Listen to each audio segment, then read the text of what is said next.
ప్రేమ వివాహం చేసుకున్నందుకే ప్రాణాలు తీసే పరువు హత్యలను ఇప్పటి వరకు మనం చూసాం. ఇప్పుడు ఆ జాబితాలో మరో దారుణం వచ్చి చేరింది. ఈ హత్యకు కారణం ఏంటో తెలిస్తే గుండె తరుక్కుపోతుంది. కులాంతరం లేదా పరువు హత్యలకు సంబంధించి తరచుగా వినిపించే కథ కాదు, కానీ ప్రేమ, కులం, మతం దాటి మనుషులు కట్టిన గోడలన్నీ కూడా దాటేసి ఈసారి ఏకంగా మనిషి ఎత్తునే హత్యకు కారణమైంది. సోదరిని ప్రేమించి పెళ్లి చేసుకున్న వ్యక్తి పొట్టిగా ఉన్నాడన్న ఒకే ఒక్క కారణంతో ఆ పెళ్లిని జీర్ణించుకోలేని ఆమె అన్న అత్యంత దారుణంగా చంపేశాడు. 2 రోజుల కిందట గుంటూరులో జరిగిన ఈ హత్య కేసులో ఇప్పుడు సంచలనమైనటువంటి విషయాలు వెలుగులోకి వస్తున్నాయి. కుర్రా నాగగణేష్ అనే వ్యక్తి కుటుంబంతో కలిసి గుంటూరు జిల్లా చేపురోలు మండలం సంగం జాగర్లమూడిలో నివాసం ఉంటున్నాడు.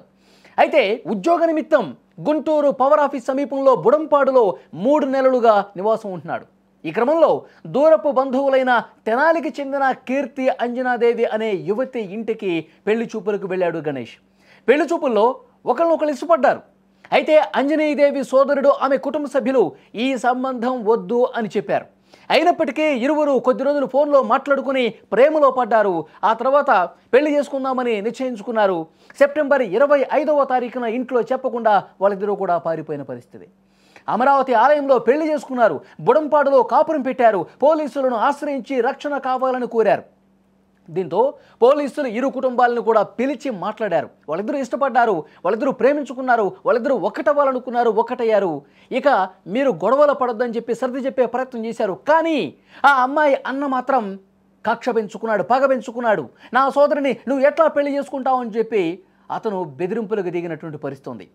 అతడు చెప్పినట్టుగానే గణేష్ను నడ్డి రోడ్డు మీద కత్తులతో నరికి హత్య చేసినటువంటి పరిస్థితి. ఈ హత్యకు వధువు అన్న స్నేహితులు కూడా సహకరించారంటే ఎంత దారుణానికి బరిదెగించారో ఇక్కడ అర్థమవుతుంది. ఈ కేసులో విచారించగా అతడు చెప్పే మాటలకు పోలీసులే ఆశ్చర్యపోతున్నారు. తన సోదరి కంటే గణేష్ చాలా పొట్టిగా ఉన్నాడు, అందుకే హత్య చేశానని చెప్తా ఉన్నాడు. తమ సోదరికి మాయ మాటలు చెప్పి లొంగ తీసుకున్నాడు, అందుకే మేము చంపాము అని చెప్పి నిందితులు చెబుతుంటే పోలీసులు ఆశ్చర్యపోయినటువంటి పరిస్థితి.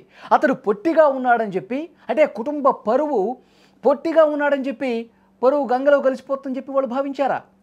అంటే మనిషి ఏ విధంగా ఉన్నాడు అన్నది కూడా కుటుంబాలు చూస్తున్నాయి అంటే ఎంత దారుణంగా ఈ సమాజంలో పరిస్థితులు ఉన్నాయన్నది కూడా అర్థమవుతుంది. రోజు రోజుకు మారిపోతున్నటువంటి ఆధునిక సమాజంలో మనుషుల ఆలోచనలు వికృతపరమైనటువంటి ఈ ఆలోచనలతో నిర్ణయాలు తీసుకుంటా ఉన్నారు. అనాగరిక అమానుష స్థితిలో ఉన్నాయని చెప్పడానికి ఇంతకంటే ఏం కావాలి? ఎంత దారుణం చూడండి. ఆ కుటుంబ సభ్యులు గుండెల విషయాలు రోధిస్తున్నారు. పెళ్లి చూపులకు వెళ్ళిన తర్వాత అమ్మాయిని చూసి నచ్చిన తర్వాత కుటుంబ సభ్యులు ఒప్పుకోకపోయినా వాళ్ళిద్దరి మనసులు కలిసి నడుద్దాం అనుకున్నారు, అందంగా జీవితం మలుచుకుందాం అనుకున్నారు. కానీ ఎంత దుర్మార్గంగా ఆ కుటుంబ సభ్యులు ప్రవర్తించారు చూడండి. సరే, అమ్మాయికి కూడా ఇష్టం కదా, మన అమ్మాయి కూడా ఇష్టపడింది కదా, మా అమ్మాయి కూడా ఇంట్లో నుంచి పారిపోయింది కదా అతన్ని పెళ్లి చేసుకోవటానికి. సరే, ఇద్దరు కలిసి కాపురం పెట్టారు. ఈ 2 కుటుంబాలు కూడా ఒకసారి పిలిచి మాట్లాడారు పోలీసులు. ఇద్దరు మనసులు కలిశాయి, ఇద్దరు జీవించాలనుకుంటున్నారు. వాళ్ళ సంతోషమే కదా కుటుంబ సభ్యులుగా మనకు కూడా కావాల్సిందని చెప్పి పోలీసుల ముందు నటించారండి. పోలీసులు చెప్పిన దానికల్లా తలూపి నటించి తర్వాత ఆ అమ్మాయి సోదరుడు మనసులో పెట్టుకున్నాడు, పుట్టోడిని నువ్వు ఎట్లా పెళ్లి చేసుకుంటావు, మన కుటుంబ పరువేం కావాలి, నా బావ అని చెప్తే ఇతరులు నా స్నేహితులకు కావచ్చు, ఊళ్ళో వాళ్ళకి ఏం చెప్పాలి, ఇతను ఏ విధంగా చూపించాలి అని అతను మైండ్లో భావించి ఇతను అడ్డు తొలగించుకోవాలి, ఇతన్ని చంపేసేయాలి, నా బావగా ఉండటానికి వీడికి అర్హత లేదు అని చెప్పి ఇంత దుర్మార్గానికి తెగబడ్డటువంటి పరిస్థితి. పోలీసులు ఆశ్చర్యపోతున్నారు. పొట్టిగా ఉన్న ఒకే ఒక్క కారణంతో ఇంత దుర్మార్గంగా మనుషులను చంపేస్తారా? ఆ కుటుంబ సభ్యులు గుండెల విషయాలు ఆలోచిస్తున్నారు. గణేష్ కుటుంబ సభ్యులు, తల్లి ఏ విధంగా ఎంత బాధపడుతూ ఉన్నారు ఒక్కసారి వినండి మీరు. డాడీ దాడి చేశారు. ఇప్పుడు తను 13 పోటులతో కత్తితో పొడిచారు, చనిపోయాడు. తను 3 డేస్ కిందట మాకు కాల్ చేశారు. కాల్ చేసి మీకేం కాదు, మీ జోలికి రాము, నువ్వు చచ్చిపోయావు అనుకున్నాము అని చెప్పేసి, నీ జీవితం నువ్వు బతుకు అని చెప్పేసి అన్నారు మా అన్న వాళ్ళు. అన్న తర్వాత ఇవాళ మా ఆయన బ్యాంక్కి వచ్చాడు మనీ తీసుకొద్దామని చెప్పేసి. వచ్చే టయానికి మా ఆయన మీద, మా బావగారి మీద డాడీ దాడి చేశారు. ఇప్పుడు తను 13 పోటులతో కత్తితో పొడిచారు, చనిపోయాడు. తను నాకు న్యాయం కావాలని చెప్పేసి కోరుకుంటున్నాను. సెప్టెంబర్ 25న మాకు మ్యారేజ్ జరిగింది. ఇవాళకి మ్యారేజ్ అయ్యి మాకు ఓన్లీ 13 days అయింది. 13నే మా ఆయన్ని చంపేయడం జరిగింది. ఆ కొడుకు ఎవరు జోలికి వెళ్ళడు, ఎవరు నానడు, మాకు పాదకస్తులు కూడా లేరు. ఏదో పెళ్లి చేసుకున్నారు తెలుసో తెలియక మీ పిల్లలు మీకు అప్పచెబుతాను వాళ్ళ ఇంటికి వెళ్ళాము పెద్ద మనుషులను తీసుకొని.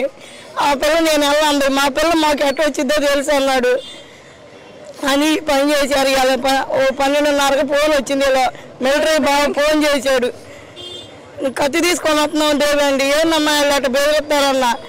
ఆయన అంటే వెళ్ళాము ఆయనకి వాళ్ళ అత్త వాళ్ళు వాళ్ళ మేనత్త అన్ని కథలు నడిపి ఇది చేసి వాళ్ళు ఈ పిల్ల వాళ్ళతో మాట్లాడుతుంది వాళ్ళు నమ్మించేది చేసేసారు. చూశారుగా గణేష్ తల్లి ఆవేదన, భార్య ఏ విధంగా మాట్లాడిందో చూశారుగా. వాళ్ళ గుండెల్లో ఎంత బాధ ఉందో చూడండి. పొట్టిగా ఉన్నాడన్న ఒకే ఒక్క కారణంతో కత్తులతో వెంటపడి మరి వేట కొడవళ్లతో చంపేశారంటే అసలు ఈ సమాజం ఎటుపోతుందో కూడా అర్థం కాని పరిస్థితి. వాళ్ళు సంతోషంగా ఉన్నారు, సుఖంగా ఉన్నారు, ఇది చూడట్లా పరువు చూస్తూ ఉన్నారు. ఇంత దుర్మార్గమైనటువంటి ఆలోచనతో మనుషులు ప్రవర్తిస్తూ ఉన్నారు. ఇప్పటి వరకు పరువు హత్యలు ఏ విధంగా జరిగాయి? కుల ప్రాతిపదికన జరిగాయి. మతాన్ని చూశారు, తర్వాత ప్రాంతాన్ని చూశారు, ఆస్తుల కోసం చేశారు. కానీ ఇంత దుర్మార్గంగా వాడు పొట్టిగా ఉన్నాడు, నాకు బావయ్యే అర్హత లేదని చెప్పి కొంతమంది ఫ్రెండ్స్ని వేసుకుని వచ్చి అంత దారుణంగా ముందు బెదిరిస్తే ఇదే విధంగా బెదిరిస్తూ ఉంటారులే, పోలీసులను కూడా కలిసాం కదా, వాళ్ళు మారతారులే, ఇప్పటికైనా మారతారులే అని చెప్పి వాళ్ళు అనుకున్నారు, తల్లి కావచ్చు భార్య కావచ్చు. కానీ ఇంతకి తెగబడి నడి రోడ్డు మీద దారుణంగా వేట కొడవళ్లతో నరికి కత్తులతో పొడిచి చంపుతారని చెప్పి అనుకోలేదు. ఇంకా ఈ సమాజంలో ఇలాంటి ఆలోచనతో, ఇలాంటి వికృతమైనటువంటి మనస్తత్వంతో పరువు హత్యలు జరుగుతున్నాయంటే ఎట్లా అర్థం చేసుకోవాలి? ఇలాంటి దుర్మార్గుల్ని ఎవరైతే వేట కొడవళ్లతో గణేష్ని చంపారో, పరువు హత్య చేశారో వాళ్ళకి ఎలాంటి శిక్ష వేయాలి? ఎలాంటి శిక్ష వేస్తే కరెక్టు? సమాజంలో ఒక మార్పు రావాలంటే వీళ్ళని ఏ విధంగా దండించాలి? తప్పకుండా మీరు కామెంట్ బాక్స్లో తెలియజేయండి. వాళ్ళు మనుషులేనా? వాళ్ళు ముగ్గురు అన్నదమ్ములుగా ఆడు ప్రేమించే పెళ్లి చేసుకున్నాడుగా. ఆ రోజు నడుచా వెళ్ళారు పెళ్లి చేసుకున్నాడు. వాళ్ళు మనుషులేనా? వాళ్ళు ముగ్గురు అన్నదమ్ములుగా ఆడు ప్రేమించే పెళ్లి చేసుకున్నాడుగా. ఆ రోజు నడుచా వెళ్ళారు పెళ్లి చేసుకున్నాడు.